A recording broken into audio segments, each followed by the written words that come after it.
Welcome back to my kitchen. Today's coffee break is being sponsored by my dear friend Chumi Bender. Thank you, Chumi. And now, today's segment, today's coffee break, I'd like to speak about one of our traits which isn't so good. And that's the trait of judgmentality. And now we're in the middle of Sefira, and we really need to take care not to judge people, not to go to places that aren't our business. First of all, Cyrilla, thank you again. And by the way, that's a good trait, to remember to say thank you to people, to remember to show gratitude, of course, to HaKadosh Baruch Hu, and to people, to friends, to family. How important is that? My father, Olav Ashol, Avi Meiri, Reb Shneur Zalman Butman, never got up from the table after a meal without saying a Greisen Dank. Always. I know it sounds like a regular, normal thing, but I see that a lot of that is lost nowadays. So I'm going to tell you a story that I think many of you know, but I love the story and it brings home the concept. Hanoch Teller tells this story.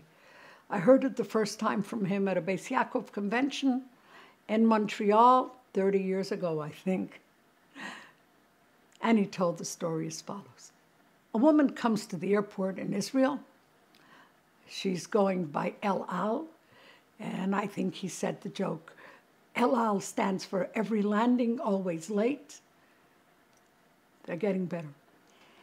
And she sits down in one of the chairs in the waiting area.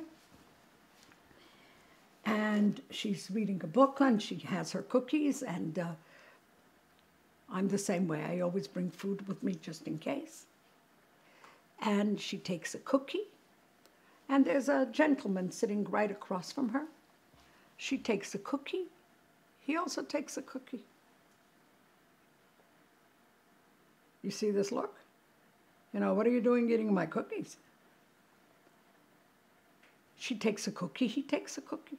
She takes a cookie, he takes a cookie. She's really getting a little angry. And he takes his newspaper and he covers his face. So we shouldn't see that she's angry at him. But she's really angry. You know, he's eating up all her cookies, you know. And you know cookies are important, right? And there's one cookie left. So she thinks, don't tell me he's going to take that cookie also.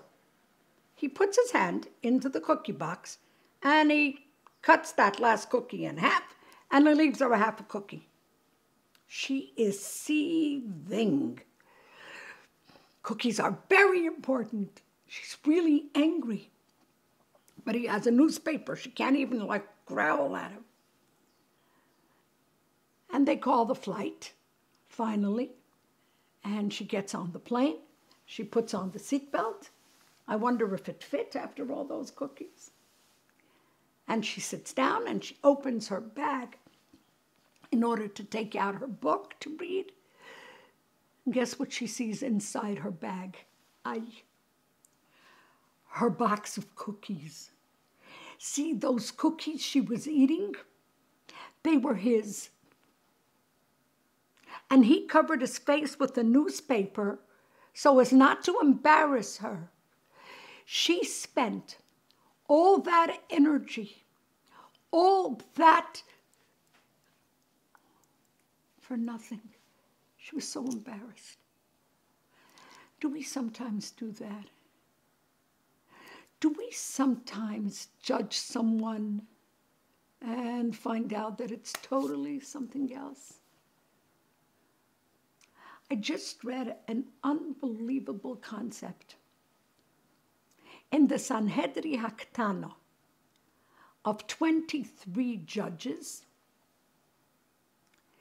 if one judge says that the person is kosher, he passed, and 22 judges say that he's chayav, that he's guilty.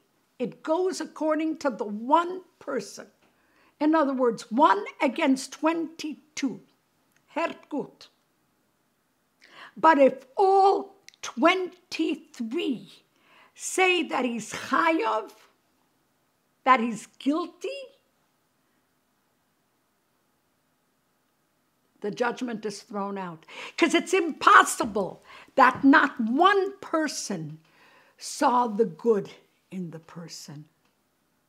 You can't judge, 23 people cannot judge a person that is totally chayav.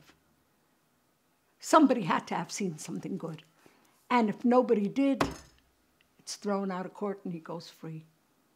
This is, of course, not Dinei life. This is Dinei Mominus, most probably. But listen carefully. Everyone has something in them. Everyone has good in them.